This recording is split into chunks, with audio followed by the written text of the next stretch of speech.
The Hand of the Necromancer by Brad Strickland, Chapter 5. Monday morning passed with no news from Professor Childermass. Johnny finished his work at 1 o'clock as usual, and as he left the museum he was surprised to see Sarah Channing on the sidewalk outside. "Hi," she said with a grin.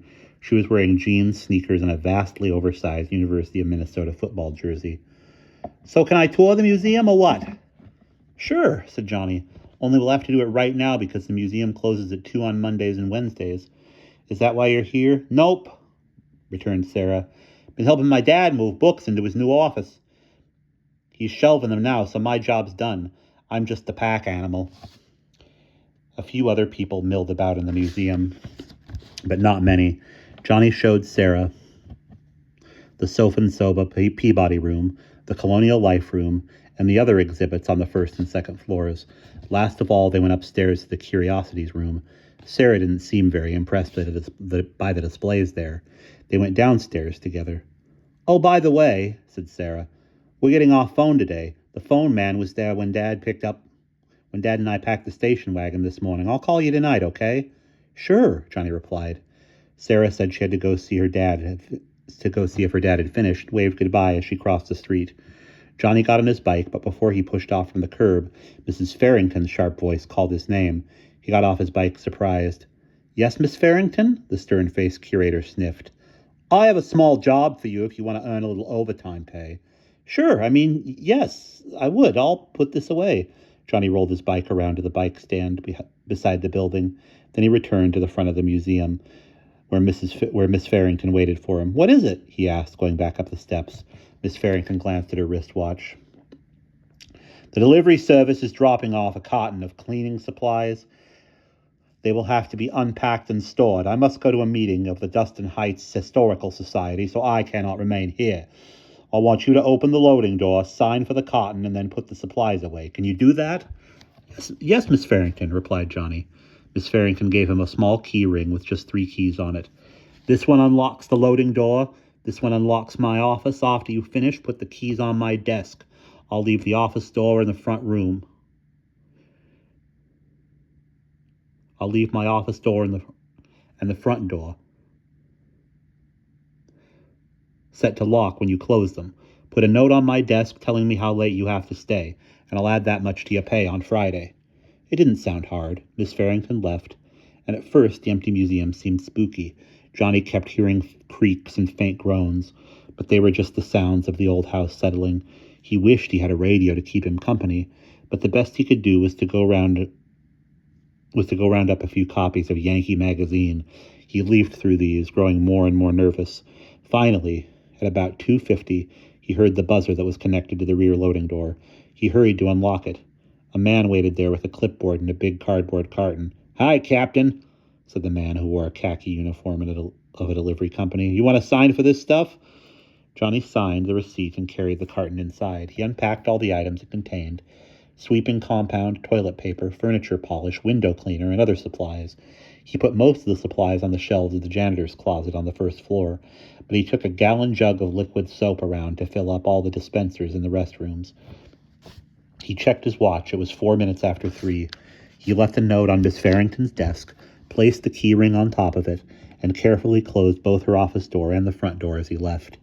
He rode his bike home and had a sandwich. Then he crossed the street to see if the professor was home, but the old man had not returned from his trip to Durham.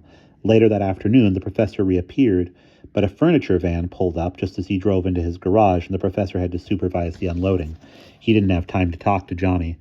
Not long after the van departed, the professor drove away again, and he had not returned by the time Sarah called at 8 that evening. At the museum the next day, the time seemed to crawl. When Johnny returned home from work, the professor was still away. Feeling lonely and tired, Johnny raided the refrigerator, picked up Ben-Hur, a book about ancient Rome that he was reading, and went to sit on the front porch glider. He read and munched Ritz crackers spread with pimento-flavored cream cheese. The copy of Ben-Hur was old, and its spotted pages smelled a little musty, but that helped pull Johnny back into the days of harsh slavery and exciting chariot races. The day was hot and still, and before long Johnny nodded. He fell asleep sitting there, hunched over and breathing softly. As he dozed, he dreamed of men in black robes and terrified women who stood before them to be judged for witchcraft. A hateful face loomed over it all, a thin, gaunt, evil face. It looked almost like someone Johnny knew, but not quite. It reminded him of Mr. Murgle, but there was something different, too. In his dream, Johnny saw the pale lips of the face move. "John Michael Dixon," a gravelly voice rumbled. "Thou hast been accused of the vile and ungodly crime of witchcraft. How dost thou plead?" Johnny woke with a start and yelped in alarm. From just outside the screen door, a face was staring right at him. "For heaven's sake," grumbled Professor Childermass in his crabbiest voice as he opened the door and stepped onto the porch. "Have I turned blue and red and purple like a mandrill? What's wrong with you, John?" Johnny sat up, feeling dizzy. "Sorry, Professor," he gasped. "I guess I was having a bad dream, and then you showed up. And when I saw you watching me, I thought it was part of the dream." "Oh, peachy," growled the professor. "Now I'm a nightmare. Soon people will be hiring me to haunt houses. Well, I'm sorry I gave you the galloping woohoos, but I want to talk to you. Are you busy?" Johnny shook his head. "Then come with me. For the last couple of days, I've been conferring with Charlie Coote about that little goody the burglar was looking for, and I want to bring you up to date." Johnny followed the professor across the street and up to his study, which was more or less back in shape. The professor settled into the chair behind his desk, and Johnny sat in a big bristly armchair. It was new and smelled funny, a little like starch and a little like furniture polish. Professor Childermass frowned and said, "Well, to begin, way back in the beginning, all the troubles seemed to spring from Estrius Blackleach, according to Charlie. Blackleach was even worse than I thought." "He was a real magician, wasn't he?" asked Johnny. "And he did something awful with that wooden hand." Professor Childermass sighed. "Don't tell me your imagination's been working overtime about that miserable hand, John." And I'm about to sneeze. Excuse me. Estrius went to his reward one stormy August. First, more than 260 years ago. I hardly think he's anyone to worry about. But that Murgle from Boston is looking for his stuff, and I know I felt that hand move," said Johnny, sounding miserable. "We won't argue," the professor said, giving him a sympathetic look. He drummed his fingers on the desk. "Let me tell you what Charlie learned. It is Dr. Coote's belief that Estrius Blackleach really and truly thought of himself as a wizard. There's nothing written that absolutely confirms that, but from old diaries and journals left behind by Blackleach's contemporaries, Charlie thinks it's so. More, Charlie is certain that Mr. Estrius Blackleach was in truth the only certified bona fide, guaranteed accept no substitutes practicing wizard anywhere in Massachusetts back in 1692. "I just knew it," said Johnny. "What did he do, Professor?" "Charlie and I can only speculate. I don't know where Estrius Blackleach found his power. It may have come from the devil himself, for all I know. Certainly over the years his enemies had a curious series of misfortunes. What do you know of the Salem witchcraft mania, John?" Johnny shrugged. "Just what I've read in history books. Let me summarize. In 1692, in Salem Village, the Reverend Samuel Parris, with whom Blackleach had quarreled, discovered the witch persecution in his own house. As the weeks went by, a number of hysterical girls accused more and more people of witchcraft. Before autumn, the good people of Salem Village had accused more than 100 people of witchcraft. The madness spread to other towns, like Gloucester, Beverly, Haverhill, and our very own Dustin Heights. It was a funny thing about the accusation. They ruined homes, destroyed lives, and wrecked families, and yet they seemed to make Estrius Blackleach a wealthy man." "How?" asked Johnny. "Well, being accused of witchcraft made people eager to leave Massachusetts. Every time someone left the colony, or even worse, went to the gallows, old Estrius got a little richer. He acquired all their property, land usually, but often cattle or personal goods at ridiculously low prices, and no one ever named him as a suspected warlock." "But he was?" Professor Childermass nodded and sighed. "In my opinion, and Charlie's, he did work evil magic of a kind," he said at length. "I don't know if you could call what he did sorcery in any real sense. I don't believe he hexed pigs and goats and cows, or caused milk to sour, or raised thunderstorms, or any of that nonsense. However, I do think that he did wickedness enough by convincing others that people like Goody Corey or Rebecca Nurse or Reverend Burroughs were tormenting them. So the unfortunate innocent victims went to the noose, and Blackleach went free. Oh, said Johnny, a little let down. Just that kind of magic. The professor shook his head. Don't discount the wicked power of gossip and hatred, John, and don't be fooled into believing that words cannot harm you.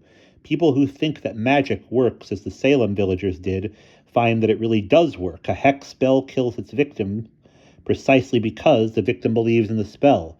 Now, with a really clever person, as Blackleach assuredly was, and a credulous group who already believes in witchcraft, all sorts of supernatural things can happen, or at least people will swear that they happened, which amounts to the same thing.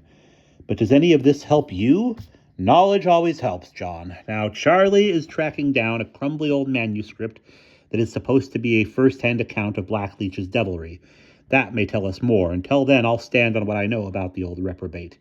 He was a sour, vicious, evil-tempered villain who wished the world nothing but ill. What about Mr. Murgle? Asked Johnny somewhat timidly. The professor glared. Oh, that scoundrel.